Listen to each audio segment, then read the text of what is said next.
Why willpower is totally and completely overrated. Let's paint a picture for you. You ever find yourself late at night raiding the fridge? You've got pick and mix in there, you've got Krispy Kremes, you've got all the ice cream in existence, you've got Ben and every cousin of Jerry. They're all just making a main line for your mouth. Everything's going in and you just can't seem to stop and crap. Okay, I'm gonna do better tomorrow. And even while you're eating, you find yourself going, why am I doing this? I feel guilty. Tomorrow's a new day. I'm going to do better tomorrow. So I may as well finish all this today, because obviously.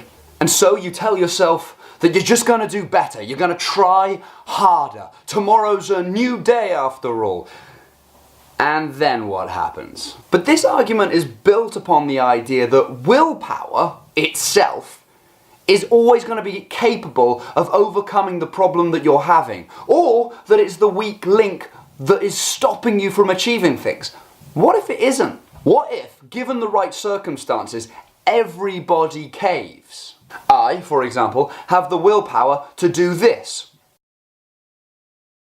Yet I also ate all of these foods in one day. If you lock me in a cage for a week, I will eat anything you put in front of me at the end of it. I will eat puppies, fresh baby puppies. I will stick them in my face willingly and tear their limbs from their body. Okay, I may have gone a bit too far with that analogy. My point is simple. Everyone caves.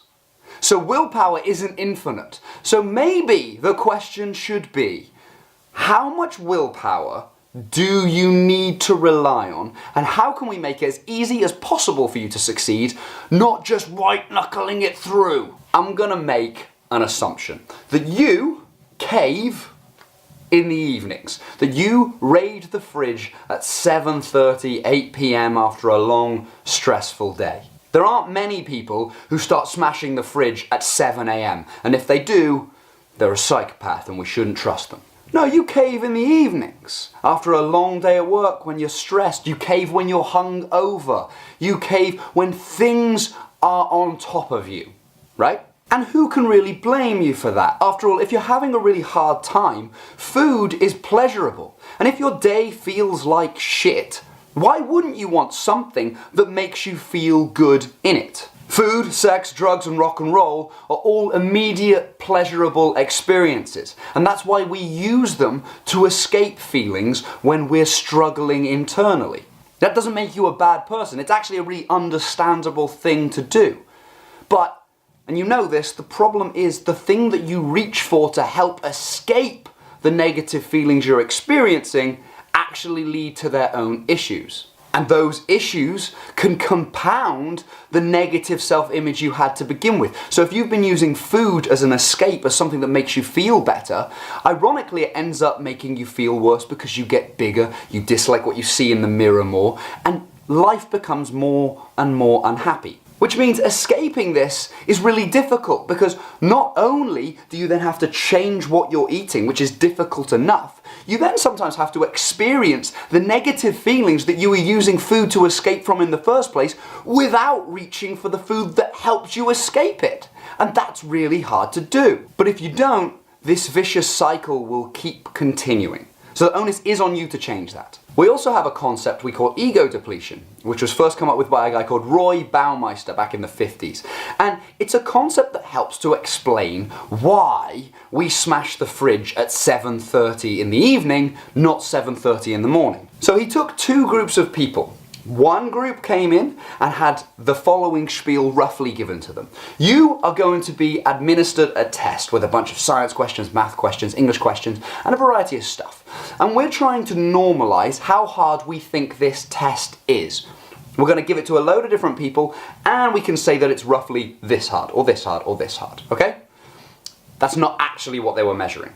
What they were measuring is how long it took those guys to quit, because they were impossible questions that didn't have answers to. The other group came in and had the same spiel, but before they were administered the test, they got shown a plate of freshly baked cookies.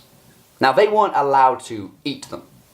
They could smell them, they could poke them, they might have even been allowed to lick them. I don't know that bit. But they weren't allowed to eat them. And after a minute, the plate of freshly baked cookies was taken away from them and they were administered the test. And they were tested for how long it took them to quit. So, who do you think quit first?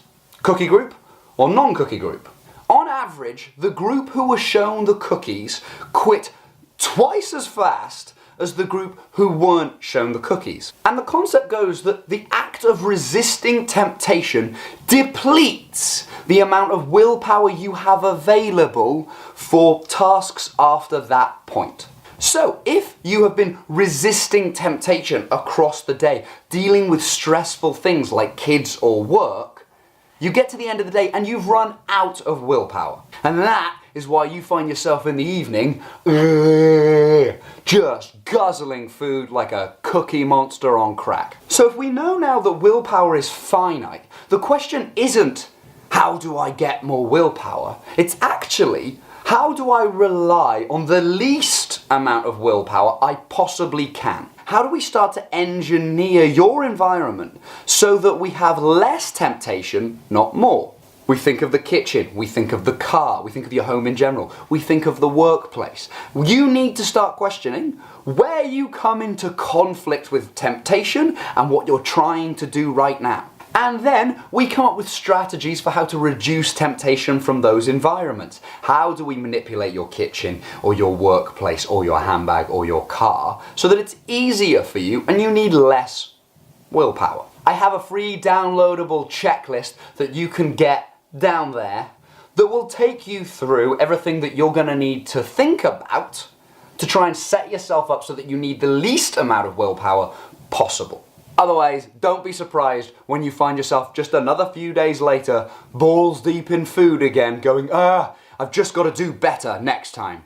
You won't. You'll be the same dumbass that you are today, okay? We're all a bunch of dumbasses, and if we think that future us is capable of making better decisions than current us, we are deluding ourselves.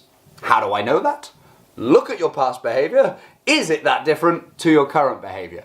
If it isn't, why you think future behavior is going to be wildly different is a little beyond me. Now, it can be different to current behavior, but it starts with acknowledging our limitations, where we usually go wrong, and working to make it easier for future us, not harder.